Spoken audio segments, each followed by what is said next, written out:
नमस्कार। Kings of Muzaffarpur के तमाम दर्शकों को नीलाभ कुमार का नमस्कार। मैं नीलाभ कुमार, राष्ट्रीय संयोजक यूथ ब्रिगेड बिहार। आज कुछ मुद्दों को लेकर आप तमाम यूथ ब्रिगेड बिहार के तरफ से आज मैं लाइव आया हूं।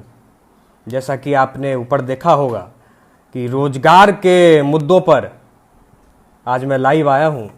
सबसे पहले आप सभी से निवेदन है कि मेरे इस लाइव को ज़्यादा से ज़्यादा शेयर कर दें कि उन तमाम युवा बिहारी भाइयों तक ये हमारी आवाज़, यूथ ब्रिगेड बिहार की आवाज़ पहुँचे। आप सभी से निवेदन है कि मेरे इस लाइव को अधिक से अधिक ग्रुप में शेयर कर दें। फिर मैं अपनी बात को शुरू करता हूँ।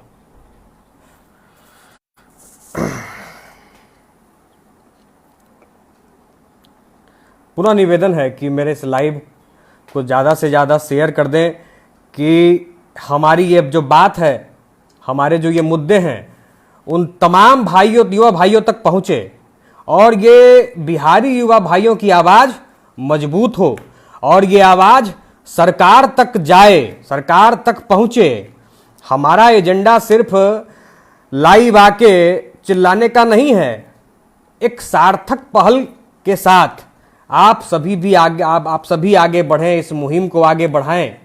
हम यही चाहते हैं कि बिहारी युवा भाइयों को रोजगार बिहार में ही मिले। अब मैं अपनी बात को शुरू करने से पहले आप सभी को एक वाकया बताना चाहता हूं। जैसा कि आप सभी जानते हैं कि एक नाजी शासक हुए थे जर्मनी में, हिटलर। आप सभी जानते होंगे हिटलर का, जिन्होंने भी नाम अगर सुना होगा तो हिटलर एक नाजी शासक थे। हिटलर ने एक बात कही थी कि जनता को इतना ज्यादा निचोड़ दो, जनता को इतना ज्यादा निचोड़ दो कि वो जिंदा रहने को ही विकास समझे। ये हिटलर ने कहा था। अगर सही मायने में देखेंगे आप तो आज यही हो रहा है, आज के नेता यही कर रहे हैं कि जनता को इतना ज्यादा निचोड़ दिया है कि जनता अब थोड़ा बहुत भी बिहार में अगर काम हुआ होता है 1%, 2%, 5%, तो उन तमाम जनता को लगता है कि बहुत काम हुआ है, जबकि सच्चाई कुछ और है। क्योंकि यहां पे एकदम फिट बैठता है हिटलर का कि जनता को इतना ज्यादा निचोड़ दो कि जिंदा रहने को ही विकास समझे। एकदम ये बात सार्थक हो रही है इससे। तो ये वाकया आप लोगों को सुनाने और समझाने का एक ही मतलब था कि आप अपने अधिकारों के प्रति जागरूक होइए, अपने अधिकारों के लिए जागरूक होइए। यह है मुद्दा। आप अपने आप सिर्फ जिंदा रहने को आप अपना विकास मत समझिए। बिहार में सिर्फ जिंदा हैं, खाना पीना चल रहा है घर पर, तो अगर आप इस चीज को विकास समझ रहे हैं तो इसका मतलब आप अपने आप को धोखा दे रहे हैं, खुद को धोखा दे रहे हैं, अपने बच्चों को धोखा दे रहे हैं। आप उनको पूरे कहते हैं ना माया जाल में अपने बच्चों को रख रहे हैं। तो ये आप सभी को समझने की जरूरत है। जैसा कि आप सभी जानते हैं कि ऊपर हेडिंग भी आपने पढ़ा होगा कि बिहार में इंडस्ट्री के क्या हालात हैं, ये आप सभी से छुपा हुआ नहीं है। बिहार में कितने सारे चीनी मिल, इंडस्ट्री, अगर मैं आप लोगों को सिर्फ उनका नाम गिनाने आ जाऊं तो अनगिनत हैं। सकरी चीनी मिल, गोरौल चीनी मिल, आपका अशोक पेपर मिल, आपका भागलपुरी सिल्क उद्योग, मोतीपुर का जो है उद्योग, वहां पे चीनी मिल है आपका वहीं पे। उसके अलावा एशिया का सबसे बड़ा, एशिया का लार्जेस्ट शुगर मिल जो है मनखी पूर्णिया में, उनके हालात देखिए। अशोक पेपर मिल, सहरसा पेपर मिल, ये तमाम है। ये कुछ एक है जो डाटा मैं इकट्ठा कर पाया हूं। मैं ये सब आपको इसलिए सुना और समझा रहा हूं कि कहां चले गए ये सब। क्या आपने कभी सवाल किया? क्या आपने कभी सरकार के नुमाइंदों से पूछा? नहीं पूछा, क्योंकि आप जागरूक नहीं हैं। आप जागरूक नहीं हैं अपने अधिकारों के प्रति। आप वही कर रहे हैं कि लोकतंत्र में आप खुद को जिंदा रहने को ही आप विकास मान रहे हैं। अपने आप को आप धोखे में रखा हुआ है आपने। तो विकास तो वही आपको दिख रहा है। अरे भाई, विकास अगर देखना है तो दूसरे राज्यों में जाकर देखिए कैसे विकास होता है, राज्यों का क्या विकास हुआ है, यह सब देखिए। मिश्रा जी का एक सवाल है, मिश्रा कुमार सोनू जी, भाई ये रंगदारों से पूछो कहां गए ये सब। रंगदार कहां से आए? यहीं से ना आए। प्रशासन चाह जाएगी और रंगदारी ले लेगा किसी भी इंडस्ट्री वालों से। सरकार चाह जाएगी, प्रशासन मजबूती से खड़ा हो जाएगा तो कोई रंगदार हो जाएगा यहां पे, कोई गुंडा पनप जाएगा। क्या बात कर रहे हैं आप, बच्चों वाली बात कर रहे हैं आप। ये सभी के सभी तमाम ठेकेदारियों में कहीं ना कहीं नेताओं और नेताओं के गुर्गों का इन्वॉल्वमेंट होता है। उन्हीं के चम्मच बेलचे होते हैं वो सारे के सारे।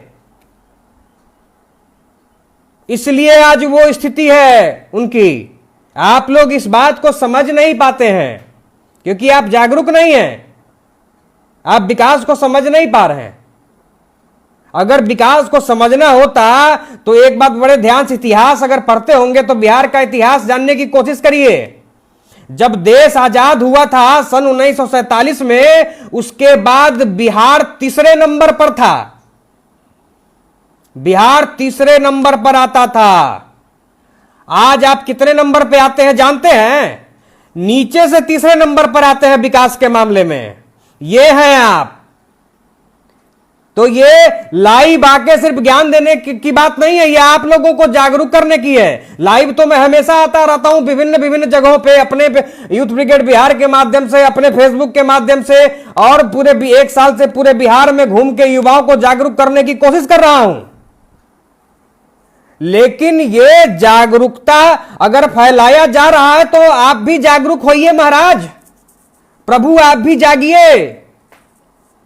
हमारे तो बिहार राज्य के मुखिया माननीय मौनी बाबा नीतीश कुमार जी का जब मैं गूगल पर एक फोटो देखता हूं कि एक रैली में सोए हुए हैं, तो लगता है कि जिस राज्य का मुखिया ही रैली में सोया रह रहा है तो वो राज्य सोया रहेगा ही। आज चीनी मिल की बात आई तो पिछले चुनाव में मोतीपुर जाके वहां पे उन्होंने कहा था कि ये चीनी मिल शुरू किया जाएगा। 5 वर्ष फिर बीत गया, नहीं हुआ शुरू। ये आप सबको समझने की जरूरत है कि नेतागण आपको सिर्फ चुनाव से पहले आपको बेवकूफ बनाते हैं, आपको अपने माया जाल में उलझाते हैं। ये आप लोगों को समझने की जरूरत है। इस लाइव सेशन आने का ये तात्पर्य ये है कि आप लोग इस चीज को समझिए। जनता जागरूक हो। लोकतंत्र में जनता मालिक है, लेकिन आज आपको एक बंधुआ मजदूर बना के रखा गया है। और अगर रही बात मैं युवाओं की करूं तो बिहारी युवाओं को आज के डेट में अगर देखा जाए तो सिर्फ और सिर्फ झंडा ढोने के लायक बना के छोड़ दिया गया है। सच्चाई है, बहुत बुरा लगेगा मेरे तमाम युवा भाइयों को, लेकिन सच्चाई है ये कि बिहारी युवा भाइयों को सिर्फ और सिर्फ झंडा ढोने की, तमाम पार्टियों का झंडा ढोने के लायक बनाकर छोड़ दिया गया है। जानते हैं बिहार की जनसंख्या कितनी है? बिहार की जनसंख्या 11 करोड़ के, 11.5 करोड़ के आसपास है, जिसमें से बिहार सरकार का डेटा है 3 करोड़ अप्रवासी है। मतलब कि 3 करोड़ बिहारी बिहार से बाहर पलायन करके रहते हैं। बिहार में रह गए 7-8 करोड़ लोग, जिसमें से आपको 8 करोड़ में से 1.5 करोड़ बच्चे होंगे और 2 करोड़ के पास युवा होंगे, 3-4 करोड़ बेचारी घर में महिलाएं होंगी। यही तो डेटा है। बिहार में युवा बचा कहां? बिहार का युवा तो पलायन करके बाहर चला गया। वो तो धक्का खा रहा है ट्रेन में। वो जो देखते हैं आपकी ट्रेन से, तमाम ट्रेनों में रोटी भुजिया बना बना के भर के जो युवा दूसरे प्रदेश में आज जा रहे हैं, धक्के खा रहे हैं, आज उनको रियलाइज हुआ होगा, आज उनको महसूस हुआ होगा। और 1-2 कॉल नहीं, हजारों कॉल इस लॉकडाउन के पीरियड में मुझे ये आया है तमाम विभिन्न राज्यों से जहां पे बिहार के युवा फंसे हैं। और जब उनकी आवाज मैं सुनता हूं, जब वो मुझे कहते हैं कि नीलाभ भैया कुछ करिए, हमको बुला लीजिए, तो अंदर से दिल फट जाता है। क्या ये दुख, क्या ये वेदना दूसरे राज्य के युवा झेले हैं? नहीं। क्या दूसरे राज्य के युवा आपके पास आते हैं आपके बिहार में काम करने? नहीं। क्या दूसरे राज्य के युवा आपके यहां पढ़ने आते हैं? नहीं।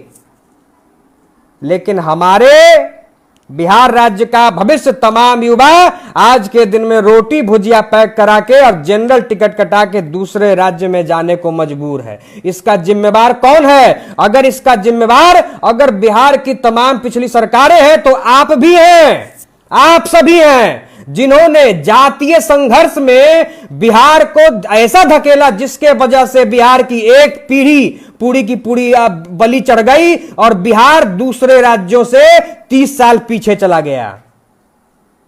इस चीज को समझिए। ये जात धर्म जो ये बातें आप लोग करते हैं तो ये सिर्फ बिहार के बॉर्डर तक सीमित है। बिहार से बाहर अभी कल एक फोन आया था मुझे, पीट रहे हैं पश्चिम बंगाल में बिहारियों को। मेरे पास है, मेरे पास उनका कॉल रिकॉर्डिंग भी है और उनका व्हाट्सएप पे भी है। व्हाट्सएप भी उन्होंने भेजा कि भैया कुछ करिए, हमको बुला लीजिए यहां से।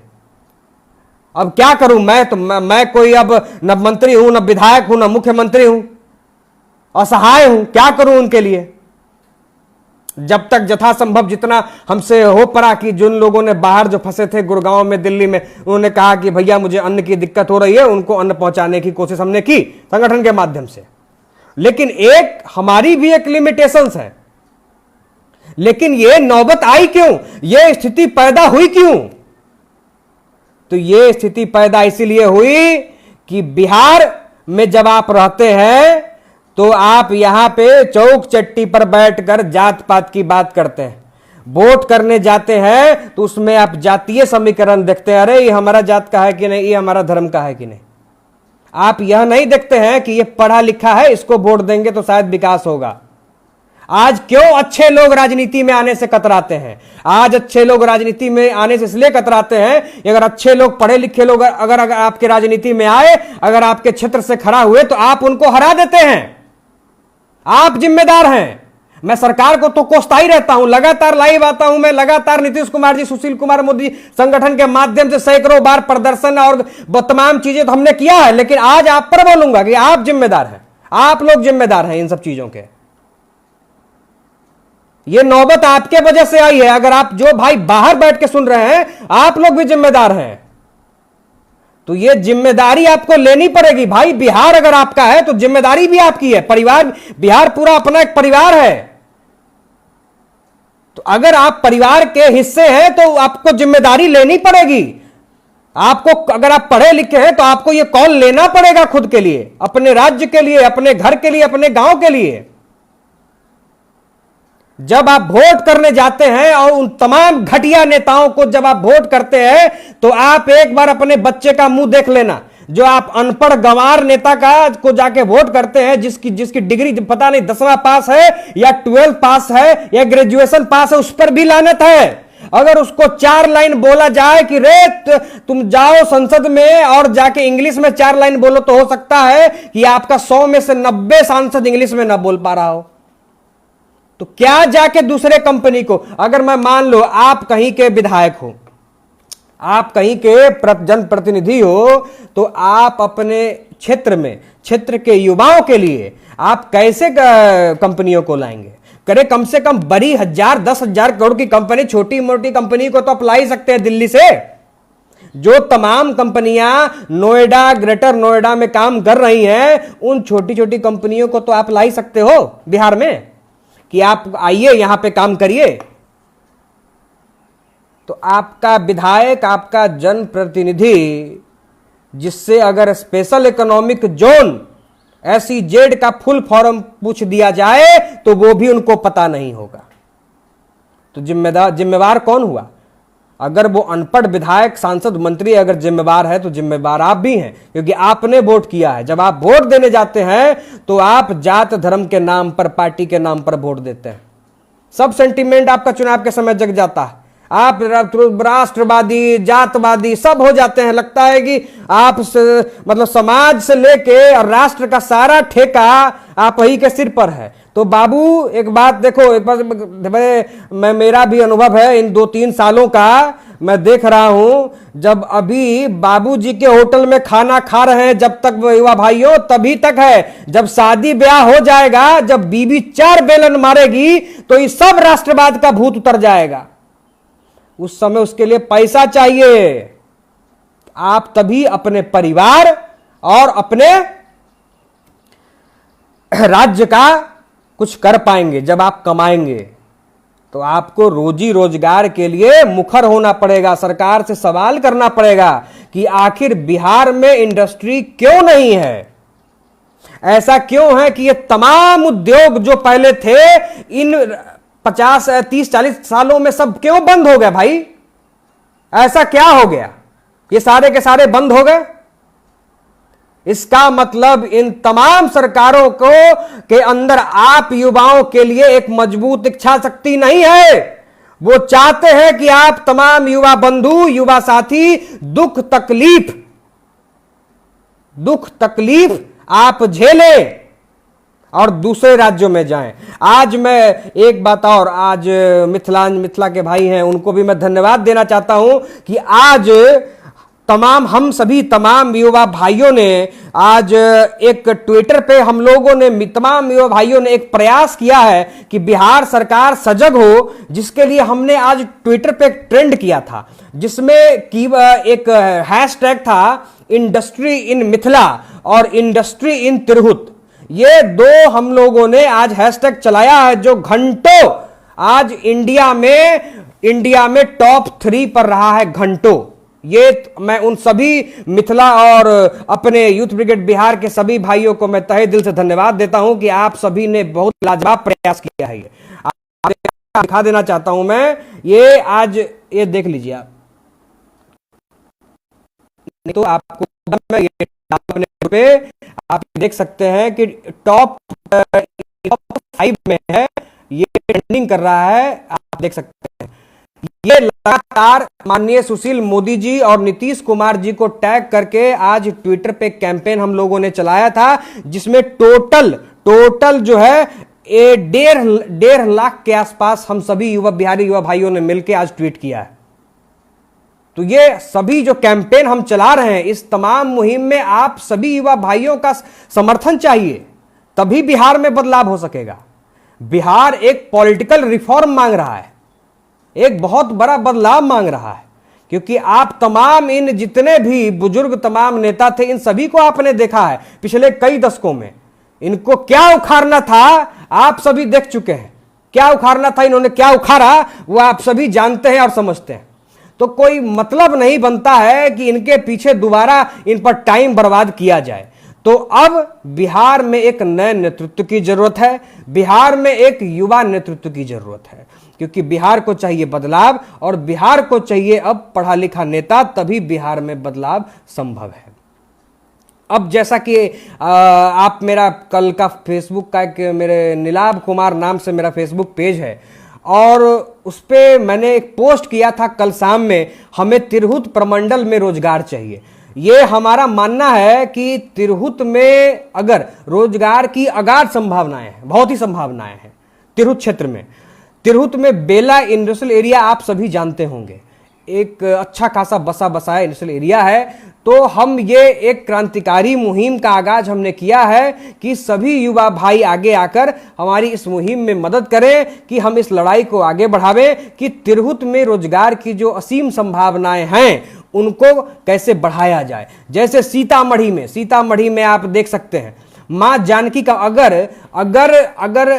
अयोध्या को अगर धार्मिक रूप से विकसित किया जा सकता है, तो मां जानकी का मंदिर जो है सीतामढ़ी को एक धार्मिक पर्यटन स्थल के नाम पे क्यों विकसित नहीं किया जा सकता है?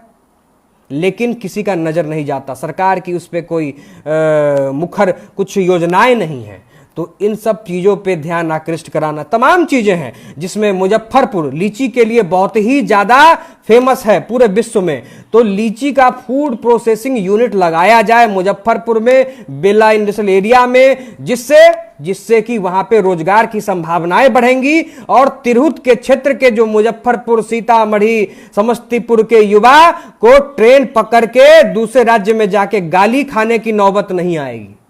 उनको रोजगार की संभावनाएं यहीं पे पैदा होंगी, उनको यहीं पे रोजगार मिलेगा। तो ये तमाम चीजों पे हम अपनी बात तभी मुखरता से रख पाएंगे यूथ ब्रिगेड बिहार के माध्यम से, जब आप सभी तमाम युवा बंधु हमारी मदद करेंगे, सहयोग करेंगे। ये लड़ाई अकेले सिर्फ नीलाभ कुमार की नहीं है, ये लड़ाई आप तमाम युवा भाइयों की है, तमाम उस एक पीढ़ी की है जिसका भविष्य दांव पे लगा है। और आज पहले तो आप सभी युवा भाइयों का भविष्य दांव पे था, अब तो आने वाला जो आपका भविष्य है, जो आपके बच्चे हैं, उनका भविष्य भी दांव पे लगा है। आप क्या देंगे, आप कौन सा भविष्य देंगे अपने बच्चों को? बच्चा आपका बड़ा होगा तब वैसे ही 5वें 6ठे में जाएगा तो आप सोचना शुरू करेंगे कि अच्छा अब तो अपने बच्चे को मुझे दूसरे राज्य में बेहतर शिक्षा के लिए भेजना है। आखिर क्यों ये आपके दिमाग में आता है? ऐसा क्यों नहीं आता है कि अपने बच्चे को, अपने कलेजे के टुकड़े को हम अपने यहाँ पटना में पढ़ावेंगे, अपने मुजफ्फरपुर में पढ़ावेंगे, रोजी रोजगार के लिए हम बाहर नहीं भेजेंगे? आज रोजी रोजगार पढ़ाई के लिए आपने बाहर भेजा तो उनकी स्थिति क्या थी? उनको बिहार वापस लाने के लिए कितना ज्यादा मुहिम चलाना पड़ा है, कितना ज्यादा विरोध प्रदर्शन करना पड़ा है सरकार का, तब जाके सरकार झुकी है और अपने बच्चों को बाहर से वापस लाई है, कोटा में फंसे छात्रों को। तो आप समझिए, और वो 1 महीना वहीं पे रहे और कितने दुख तकलीफों का उन्होंने सामना किया। तो ये आप सभी को समझने की जरूरत है, आप सभी को जागने की जरूरत है। बस यही एजेंडा है लाइव आने का कि आप सभी बंधु हमारे इस बात को समझें। और हमारा जो ये मुहिम है इंडस्ट्री इन तिरहुत और इंडस्ट्री इन मिथिला, मतलब मिथिला में भी रोजगार हो और तिरहुत क्षेत्र में भी रोजगार हो, उन तमाम रोजगार के अवसर को फिर दोबारा चालू किया जाए। ये नहीं कि फिर बिहार में चुनाव आने वाला है, जैसे पिछले 5 साल पहले चुनाव से पहले जो नीतीश जी बहुत बड़ा छोड़े थे, कहे थे कि हम मोतीपुर का चीनी मिल शुरू करा देंगे, और 5 साल बीत गया नहीं शुरू कराए। बोले कि पता ही हवाई अड्डा बना देंगे, कुछ ना हुआ।